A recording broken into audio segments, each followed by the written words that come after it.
Okay mga kababayan ang United Arab Emirates mga kababayan, ayan na, matindi to, gumanti na.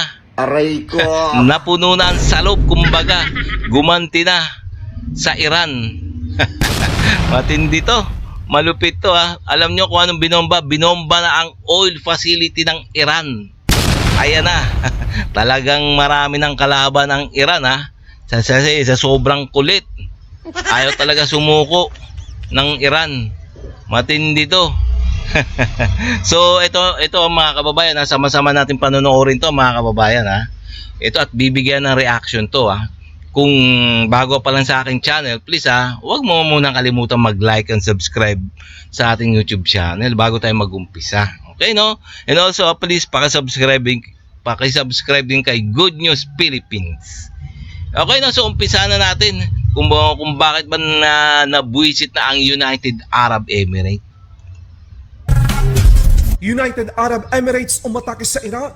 Reporting from the Wall Street Journal that forces from the United Arab Emirates are carrying out military strikes inside Iran. Fox is told that the UAE forces are directly engaged inside the Islamic Republic and have been for several days.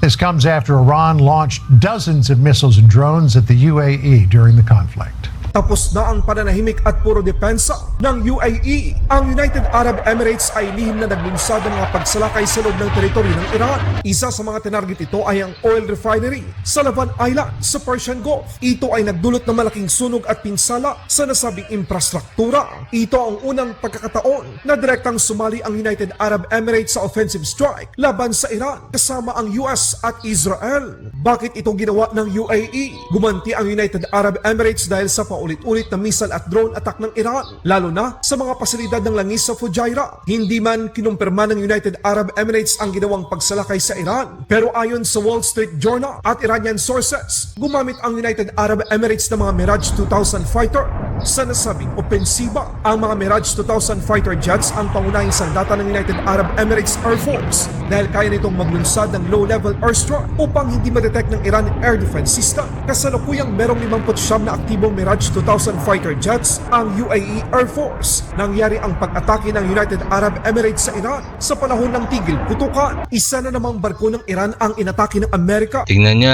ayan talagang gumanti na mga kababayan. Matindi to, malupit to, grabe na no, talagang grabe na ang nangyayari ngayon Kaya nga napuno na rin ang salop, kumbaga puno na ang salop. Kaya gumanti na ang United Arab Emirates. Ewan na lang natin to mga kababayan kung hindi pa sumuko to. Pag hindi pa, nagtataka nga tayo kung bakit hindi nauubusan ng missile ang Iran.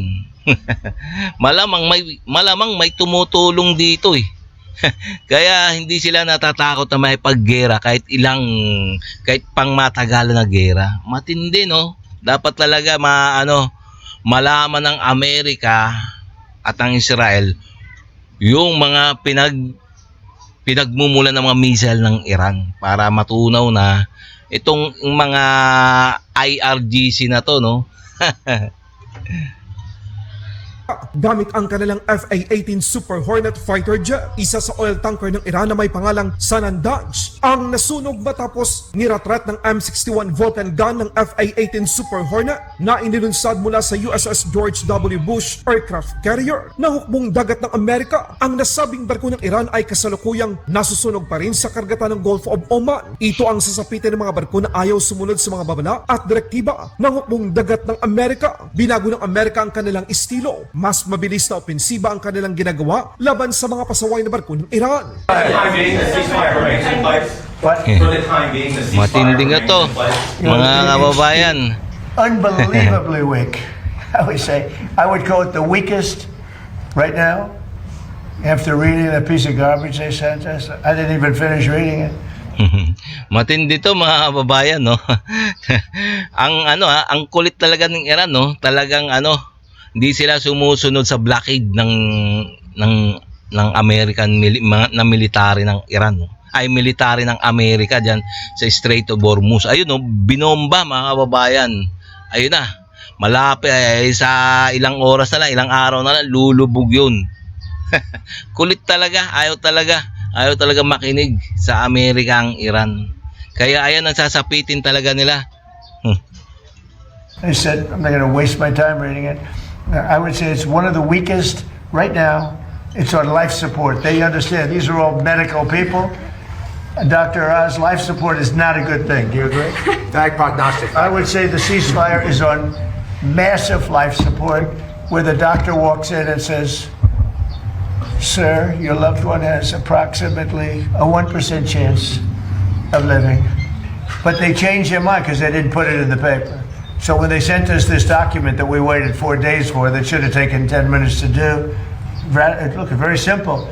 We get that. They guarantee no nuclear weapons for a very long period of time, and a couple of other minor things, but they just can't get there. So they agree with us, and then they take it back. When they say, does he have a plan? Yeah, I have a plan. The plan is very simple. You know, in war, you have to change. You have to be flexible. You have a lot of plans, but you have to do different plans in different days. But I have a great plan.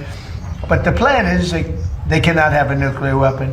And they didn't say that in their letter. Balitang Pilipinas naman tayo mga kabayan. Pilipinas malapit nang makuha ang panibagong mga self-propelled howitzer. Ang Philippine Army ay aktibong isinusulong ang pagbili ng karagdagang mga 155mm self-propelled howitzer sa ilalim ng Armed Forces of the Philippines Modernization Program. Ang Caesar Mk2 ng France ang inaaasahan na makuha ng hukbong katihan ng Pilipinas dahil ito ay magaan at mabilis, shoot and scoot capability, combat proven. Ginagamit ito sa Ukraine at Middle East. Madaling i-transport gamit ang C-130 Hark. Ayan na mga kababayan, no? Bumili na ang administrasyong Marcos ni Bongbong Marcos ng mga makabagong armas. Ayan, katulad niya, no? Talagang matindi yan, grabe. Matindi para sa mga para sa mga rebelde yata yan, mga kababayan.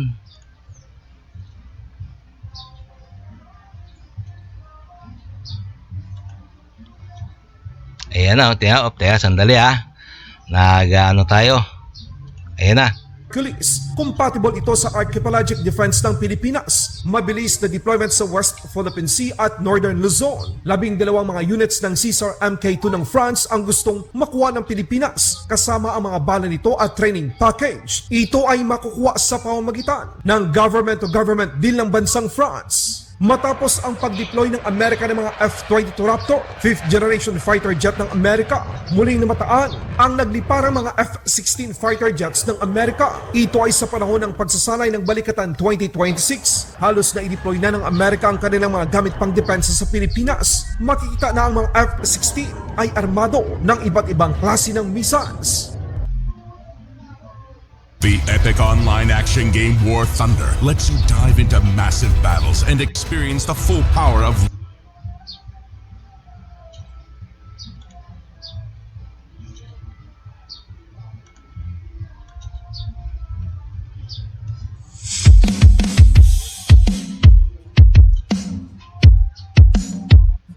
Matindi to, grabe to mga kababayan, no?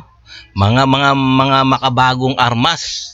Makabagong jet fighter ng Amerika nasa Pilipinas Ayan, pag di pa natakot si Xi Jinping yan, ewan na lang natin.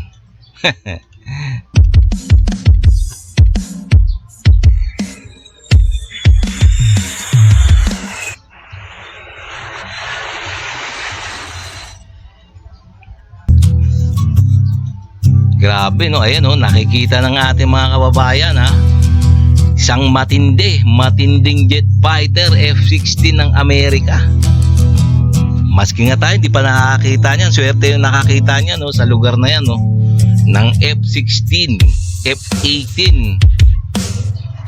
Sa ibang balita naman, isang Deputy Secretary ng CTG sugatan sa engkwentro sa Masbate. Pinakamataas na leader ng CTG sa Masbate na si Raul Luding Tulingin aka Kadadi o Hernan, sugatan at nahuli sa encounter laban sa militar sa barangay Miabas, Palanas, Masbate. Ayon sa militar, bandang alas 5:30 ng umaga nang makasagupa ng mga sundalo ang 5 armadong rebelde matapos makatanggap ng impormasyon mula sa isang residente hingil sa presensya ng mga ito sa naturang lugar. lugar. Tumagal lamang ng humigit kumulang 5 minuto ang palitan ng putok bago matras ang mga rebelde at iniwan ang ilan sa kanilang kagamitan. Natagpuan naman ang umano'y mga opisyal ng CTG na sugatan matapos ang sagupaan. Agad siyang binigyan ng paunang lunas ng mga sundalo bago dinala sa pinakamalapit na paggamutan. Patuloy naman ang isinasagawang follow-up operation ng militar ng Pilipinas sa lugar.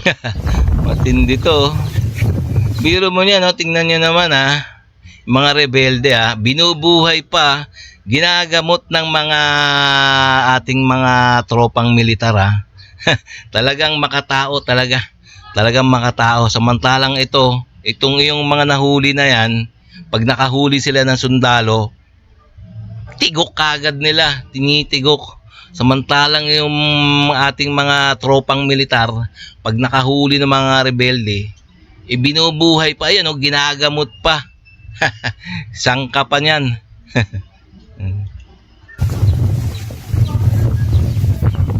Ayan, kung nakikita nyo yan, ayan, pinaka-leader ng rebelde yan, talagang binuhay pa ng militar yan, matindi. Pwede naman nilang tudasin. Binuhay talaga. Grabe, matindi talaga. Grabe na. So, grabe ng kabaitan ng gobyerno para sa mga rebelde. Ayan, tingnan mo, itatakbo nila sa ospital yan, mga kababayan, para mabuhay.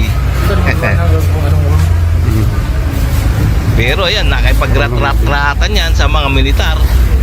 Pero ayan, binubuhay pa ng ating gobyerno.